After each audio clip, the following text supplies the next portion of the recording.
Oil கடாயில் நல்லா காஞ்சிருச்சு.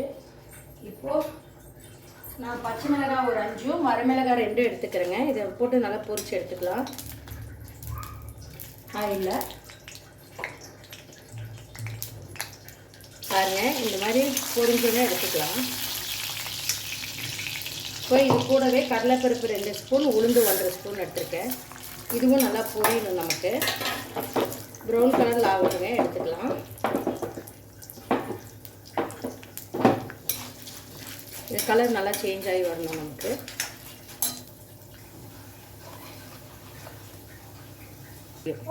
பாருங்கள், இது நல்லா பொரிஞ்சிருச்சு.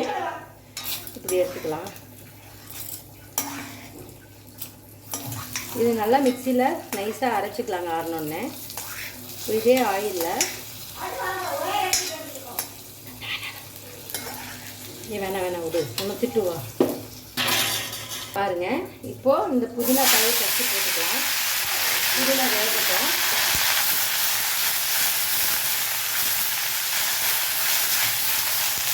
புதினா வேகட்டும். இது கூடவே புளி ஒரு சின்ன நெல்லிக்காய் சைஸாகவே போட்டுக்கிறேங்க. கூடவே நல்லா ஊற்றும்.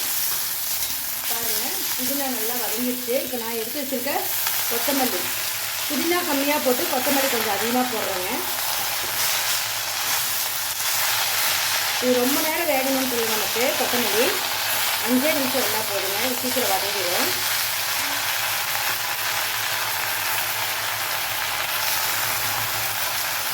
அவ்வளோதான், நல்லா வதக்கலாம். வதக்கிடுங்க. ஒரு 2 நிமிஷம் வதங்கினா போதுங்க. இந்த கிரீனிஷ் அப்படியே அரிசியில் தான் அரைக்கணும், மாறக்கூடாது. கொஞ்சம் அந்த தண்ணி மட்டும் நமக்கு ட்ரை ஆனால் போதும். கொத்தமல்லி மணம் வருங்க அந்த வதக்குனது. இந்த மணம் வரையில் ஆஃப் பண்ணிடுங்க. அவ்வளோதான், நானும் ஆஃப் பண்ணிடுறேன்.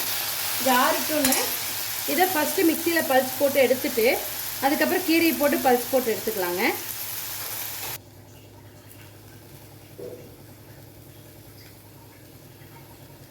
அவ்வளோதான், சூப்பரான ஒரு சட்னி. அந்த பச்சை நிறம் மாறாமல் ஒரு அருமையான சட்னிங்க.